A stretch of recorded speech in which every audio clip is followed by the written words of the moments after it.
Hello students, physics की आज की ऑनलाइन क्लास में आप सभी का बहुत बहुत स्वागत है।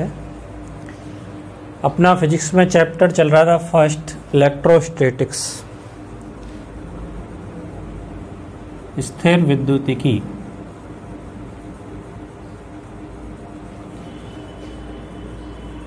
इसका प्रारंभिक डिस्कशन अपन कर चुके थे कि घर्षण से आवेशन होता है, आवेश क्या है, आवेश की डेफिनेशन क्या है, ये डिस्कस कर चुके हैं अपन। और आवेश के प्रकार, पिछली वीडियो में अपन पढ़ रहे थे आवेश के प्रमुख गुण। आवेश के प्रमुख गुण क्या क्या हैं, तो कुछ गुण अपन ने कल की क्लास में पढ़ लिए थे। जैसे नंबर 1 गुण था, आवेश क्या है, एक अदिश राशि है, यानी इसकी कोई दिशा नहीं होती, ये अपन ने कल बता दिया था। दूसरा, समान प्रकृति के आवेशों के मध्य हमेशा क्या होता है, प्रतिकर्षण। पॉजिटिव पॉजिटिव चार्ज के बीच में या नेगेटिव नेगेटिव चार्ज के बीच में क्या होता है, हमेशा प्रतिकर्षण होता है। और अगर विपरीत प्रकृति के आवेश हैं, एक पॉजिटिव और एक नेगेटिव, तो दोनों के मध्य हमेशा क्या होता है, आकर्षण होता है। ये गुण अपन ने पढ़ लिए थे। तीसरा जो गुण पढ़ा था, आवेश का क्वांटीकरण, वो भी कल की वीडियो में डिस्कस कर लिया अपन ने। क्वांटीकरण का मतलब एक आवेश का जब भी विनिमय होगा, एक निश्चित मान के पूर्ण गुणज के रूप में होगा। और वो निश्चित मान क्या होता है, 1.6 × 10⁻⁻19 कूलाम, 1.6 गुणा 10⁻⁻19 कूलाम के पूर्ण गुणज के रूप में ही विनिमय होता है, जिसको अपन ने ये लिखा भी था कल की वीडियो में, Q ± NE। तो 3 गुण अपन ने डिस्कस कर लिए थे। चौथा जो गुण है उसको अपन कह सकते हैं आवेश का संरक्षण। आवेश का संरक्षण। अब सबसे पहले तो ये समझना है कि संरक्षण का मीनिंग होता क्या है, संरक्षण का अर्थ क्या होता है। तो संरक्षण का अर्थ क्या है, जैसे कोई भौतिक राशि है, उसकी क्वांटिटी समय के साथ या किसी और भौतिक रासायनिक क्रिया में नो चेंज रहे। अब सबसे पहली चीज़ तो ये कि संरक्षण हमेशा 2 के लिए होता है, सिंगल के लिए नहीं होता, जिसको अपन कहते हैं वियुक्त निकाय। 2 से मिलके जब बनेगा तो क्या कहलाएगा, वो वियुक्त निकाय। संरक्षण हमेशा 2 में होता है, 1 में नहीं होता, क्योंकि 1 की मात्रा कभी नो चेंज नहीं रह सकती। लेकिन 2 की मिला के अगर बात करें, जैसे एक एग्जाम्पल लें अपन सामान्य सा, कि जैसे अपन ने 11th क्लास पढ़ी है तो उसमें संवेग संरक्षण भी पढ़ा होगा। 11th क्लास में संवेग ऊर्जा संरक्षण पढ़े होंगे। तो इसका एग्जाम्पल क्या होता है, बंदूक और गोली। बंदूक जो होती है, एक निकाय है ये, और इसके अंदर जो गोली है वो दूसरा निकाय। दोनों मिलके क्या कहलाएंगे, बंदूक और गोली दोनों मिलके क्या कहलाएंगे, वियुक्त निकाय। जब गोली चली नहीं है, यानी अभी फ़िलहाल वो स्थिर है, विराम पोजीशन में है, बंदूक के अंदर है, तो गोली स्थिर है, बंदूक भी स्थिर है, तो कुल संवेग क्या होता है इसका, दोनों ही विराम अवस्था में है, तो कुल संवेग 0 + 0 बराबर क्या हो गया, बंदूक भी स्थिर है, इसका कोई संवेग नहीं, गोली इसके अंदर स्थिर है, इसका भी कोई संवेग नहीं, तो टोटल संवेग क्या हुआ, 0। लेकिन जैसे ही गोली बंदूक से बाहर निकलेगी तो गोली का कोई ना कोई क्या होगा, संवेग होगा। ये गोली जब बाहर निकली तो इसका संवेग होगा, मान लो कि P1 है इसका संवेग। तो गति का एक नियम है, क्रिया प्रतिक्रिया का नियम, 11th क्लास में पढ़ा होगा। गति के नियम, बल के नियम, जितने बल से गोली बाहर निकलेगी, क्रिया बल जितना गोली पे लगेगा उतना ही प्रतिक्रिया बल बंदूक को भी प्राप्त होता है। बंदूक पीछे की तरफ जाती है कि नहीं, ऐसे जैसे गोली चलती है आगे तो बंदूक पीछे जाती है। तो रीज़न क्या है उसका? क्रिया प्रतिक्रिया बल। जितना क्रिया बल होता है उतने ही परिमाण का प्रतिक्रिया बल, और प्रतिक्रिया का मतलब डायरेक्शन विपरीत। गोली इधर चलेगी तो बंदूक को बल इधर लगेगा। तो जितना संवेग गोली का है उतना ही संवेग किसको मिलेगा? बंदूक को मिलेगा। तो दोनों का कुल संवेग एक दूसरे के क्या होगा? विपरीत दिशा में। इसको प्लस P1 लिखेंगे तो इसको क्या लिखेंगे? Minus P1। दोनों बराबर ही होंगे, ये P लिख दो खाली। इसका प्लस P और इसका माइनस P। अगर गोली का संवेग 50 किलोग्राम मीटर पर सेकेंड है तो बंदूक का भी कितना होगा? 50 ही होगा। ये तो बंदूक क्या द्रव्यमान ज़्यादा होता है इसलिए वेलोसिटी क्या हो जाती है उसकी? भाई संवेग का फॉर्मूला क्या होता है? द्रव्यमान गुणा वेग होता है। तो द्रव्यमान बंदूक का ज़्यादा है इसलिए वेग क्या होता है? कम। बंदूक कम स्पीड से जाती है, गोली के बराबर स्पीड से थोड़ी जाती है। गोली तो बहुत स्पीड से निकलती है और बंदूक कम स्पीड से जाती है। तो कारण क्या है उसका? द्रव्यमान ज़्यादा है, लेकिन संवेग दोनों क्या होता है? बराबर। तो जितना संवेग गोली का उतना ही संवेग बंदूक का, एक का प्लस में और एक का माइनस में। तो कुल कितना हुआ? कुल संवेग कितना हुआ? 0 ही हुआ। भाई 50 इसका तो 50 ही इसका भी हुआ। तो टोटल संवेग अब भी कितना आया? 0, क्योंकि अपन लिखेंगे प्लस P और माइनस P। क्या बचेगा? 0। तो गोली चलने से पहले भी कुल संवेग 0, गोली चलने के बाद भी कुल संवेग 0। इसका मतलब कुल संवेग क्या रहा? संरक्षित रहा। कुल संवेग क्या रहा? संरक्षित। तो संरक्षण किसका हुआ? कुल संवेग का। 2 के लिए ही होता है हमेशा संरक्षण। जैसे एक और एग्जांपल अपन सिंपल से समझे। मान लो किसी सेठ की तिजोरी है। सेठ होता है ना बड़ा मालदार धनी व्यक्ति, इसमें 10 लाख रुपया जमा है। 10 लाख रुपया। और इधर आया एक डाकू लूटने के लिए। इसके पास एक थैला है जो खाली है, कुछ नहीं है उसमें। अब इन दोनों को मिला के कुल पैसा कितना हुआ? 10 लाख ही होगा ना। 10 लाख प्लस 0, इसमें कुछ नहीं है, 0 है इसमें, खाली थैला लेके आया डाकू। 10 लाख प्लस 0 10 ही है। अब डाका डालने के बाद क्या होगा? ये 10 लाख कहाँ चला जाएगा? 10 लाख का ट्रांजैक्शन कहाँ हो गया? डाकू के थैले में। डाकू ले गया भर के। तो डाका डालने से पहले टोटल राशि कितनी थी? 10 लाख। और डाका डालने के बाद सेठ की तिजोरी खाली और डाकू के थैले में 10 लाख। और टोटल कितना हुआ? अब भी 10 लाख ही हुआ। यानी राशि तो संरक्षित रही ना, वो ट्रांसफर हो गई। भला पहले सेठ की तिजोरी में थी, अब डाकू के थैले में है, लेकिन राशि भौतिक राशि तो है, ये मनी पैसा। ये संवेग भौतिक राशि है, ऐसे पैसा भी भौतिक राशि है। तो कुल राशि तो संरक्षित रही ना। 10 लाख ही पहले थी, 10 लाख ही अब है, वो कहीं नष्ट थोड़ी होने वाली है। इसको कहते हैं संरक्षण। तो ऐसे ही संरक्षण किसका होता है? आवेश का। ऐसे ही क्या होता है? आवेश का संरक्षण। और मैंने तुमको आवेशन का एक कारण बताया था पिछली वीडियो में। आवेशन का मूल रीजन क्या है? क्यों चार्ज आता है किसी वस्तु पर? तो मूल कारण क्या होता है? इलेक्ट्रॉन का स्थानांतरण,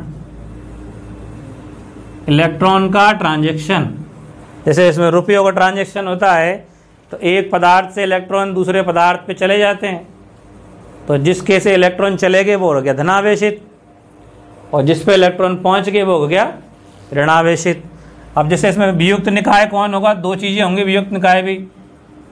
रेशम के कपड़े से काय को रगड़ते हैं अपन? अगर कांच की छड़ को अपन को आवेशित करना है तो काय से रगड़ेंगे? रसायन से। तो रसायन से क्या होगा? वियुक्त निकाय होगा। वियुक्त निकाय रेशम के कपड़े से। ये कांच की छड़ और एक रेशम का कपड़ा ले लिया, दोनों को रगड़ना है। रगड़ने से दोनों क्या हो जाएंगे? आवेशित हो जाएंगे। दोनों पे क्या आएगा? चार्ज आएगा।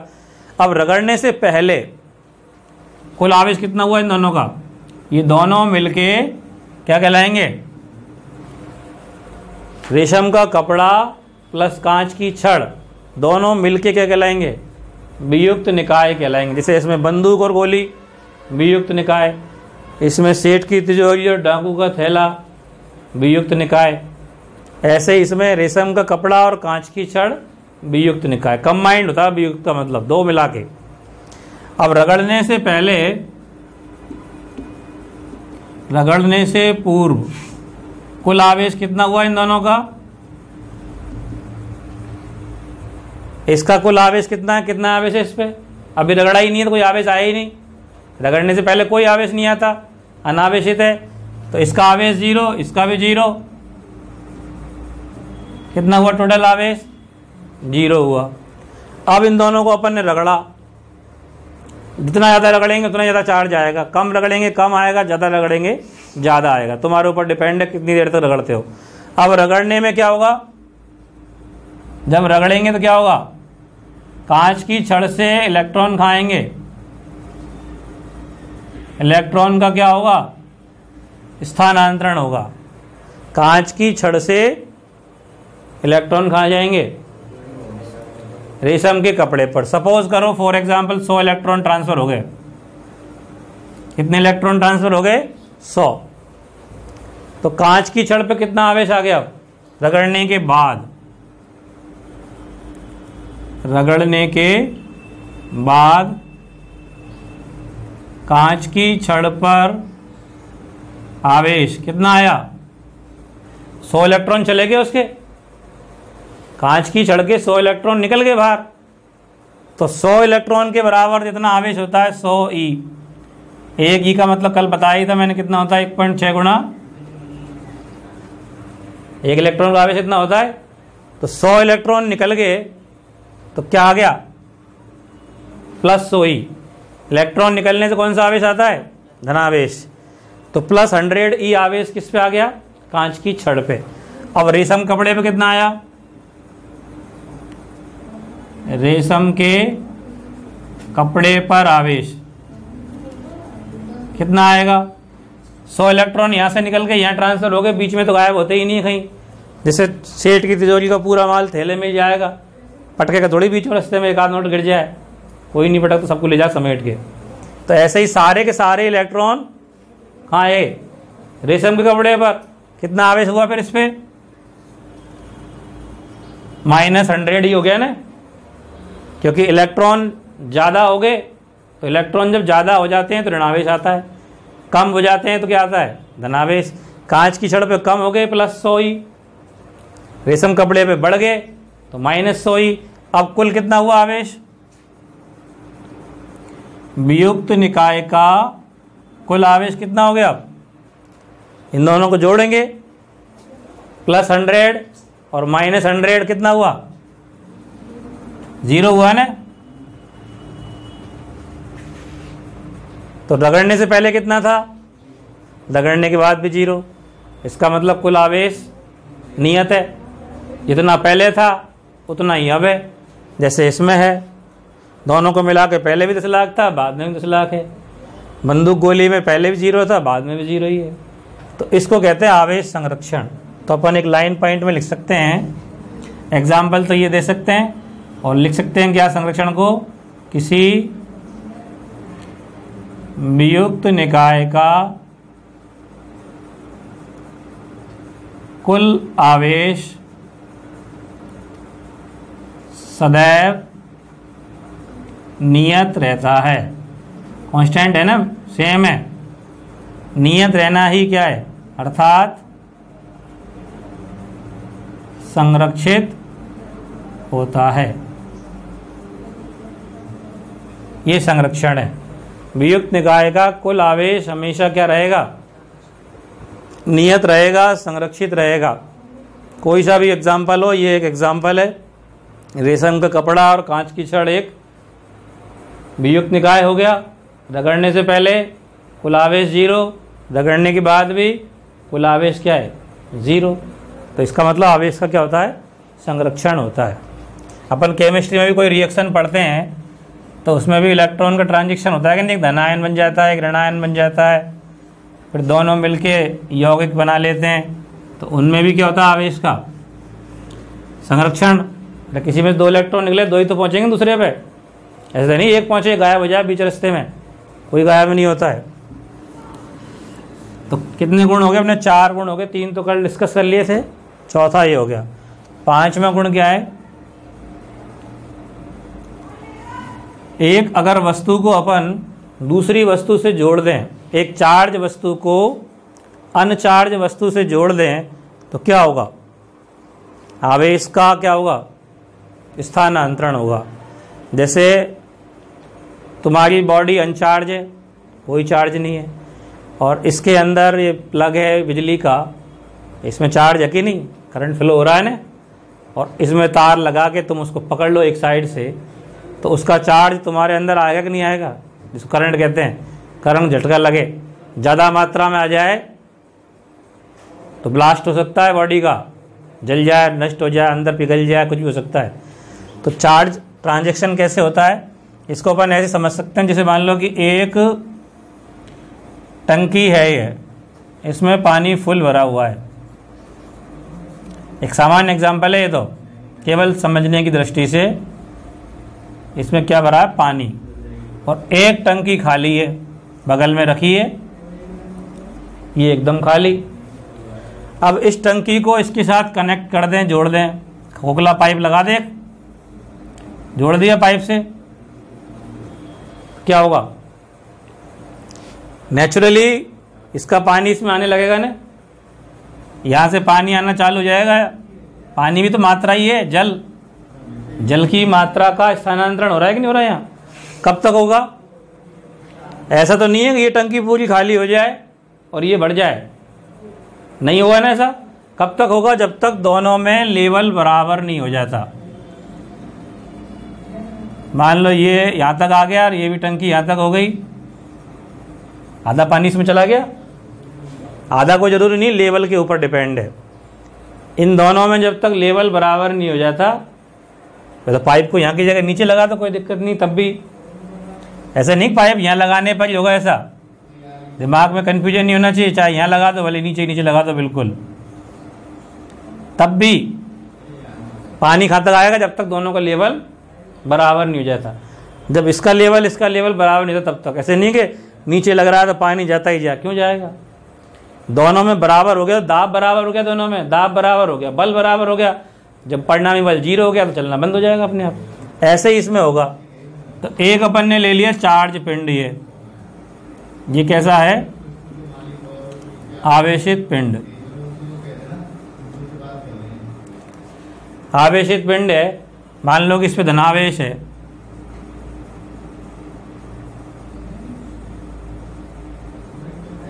और कितना चार्ज है इस पे, +100 ही है मान लो, एग्जाम्पल के लिए, कितना भी हो सकता है अपन समझने के लिए। और एक हो गया अनचार्ज, ये कैसा है, अनावेशित, यानी ये खाली टंकी की तरह है, जैसे खाली टंकी थी ना अपनी, ऐसे ही खाली है, इस पर कोई आवेश नहीं है, तो खाली टंकी की तरह, और ये फुल है, इस पर आवेश है। अब इसको कैसे कनेक्ट करेंगे अपन, ऐसे इस पाइप थोड़ी जोड़ना है इसकी तरह, इसके लिए जोड़ना पड़ेगा एक सुचालक वायर। सुचालक कौन होता है, तांबे का, एल्यूमिनियम का, जिसमें करंट फ्लो हो सके। अब ऐसे थोड़ी कि प्लास्टिक की जोड़ दी अपन ने, प्लास्टिक में करंट नहीं आता, तुम्हें प्लास्टिक की डोरी पकड़ के इसमें घुसा तो कुछ नहीं होगा।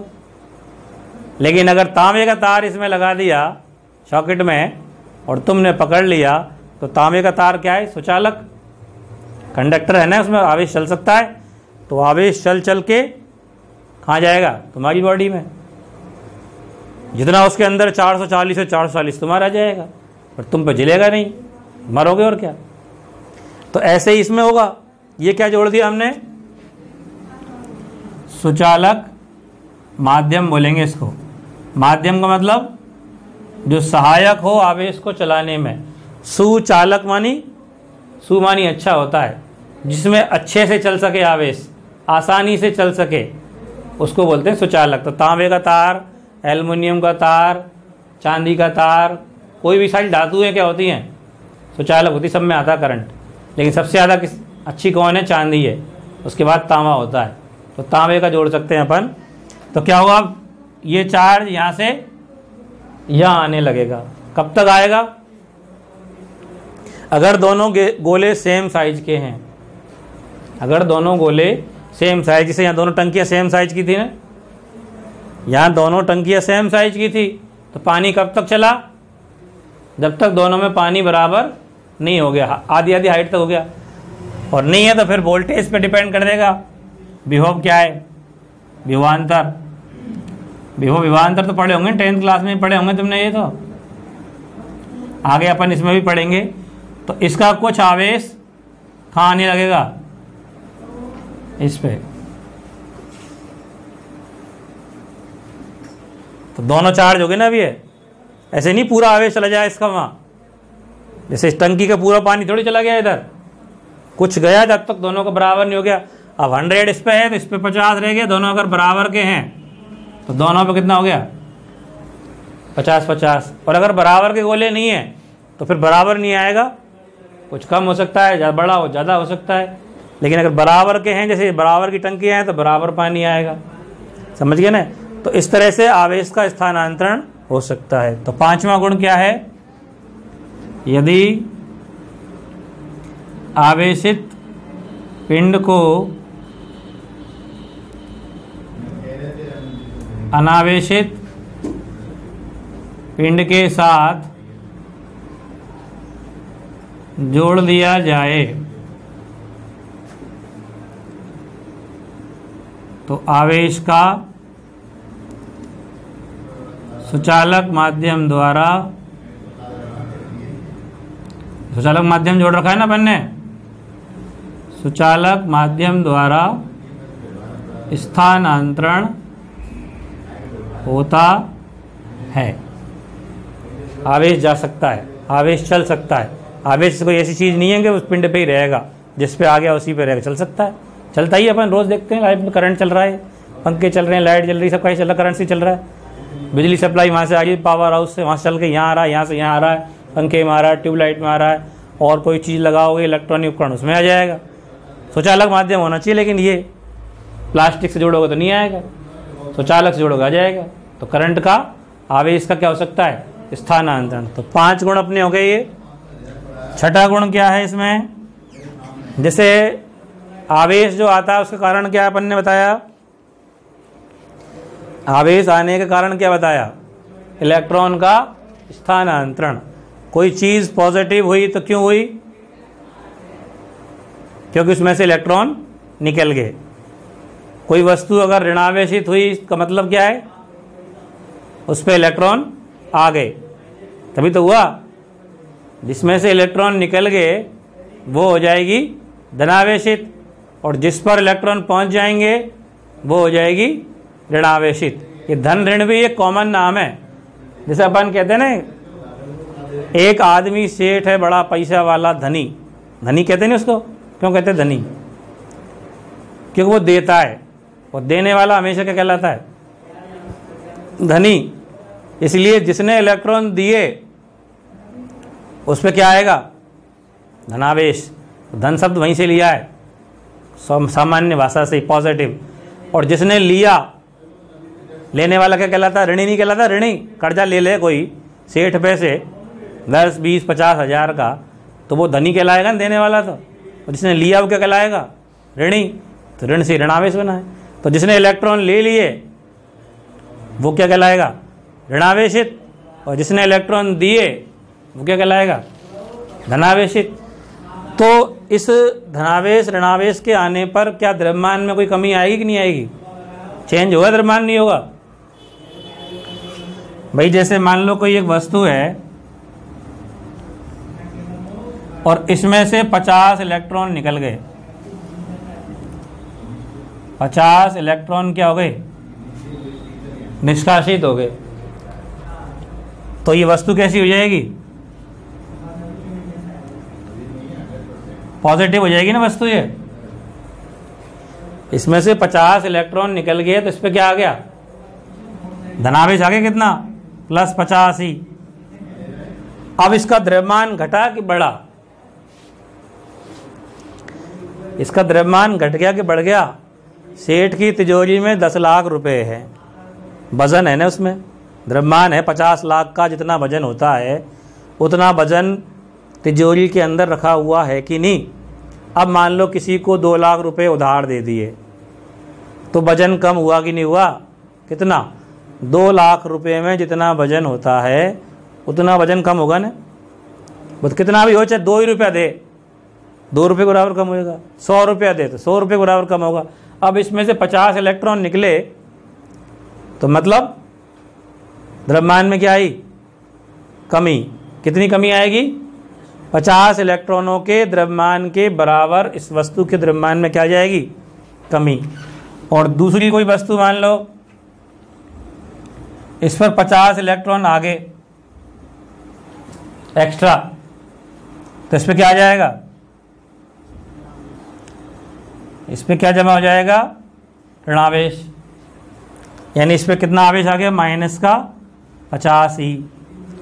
अब एक्स्ट्रा इलेक्ट्रॉन आ गए, जैसे सेठ की तिजोरी 10 लाख रुपए तो है ही है, और कहीं कोई कमाई का हिस्सा, कोई का ब्याज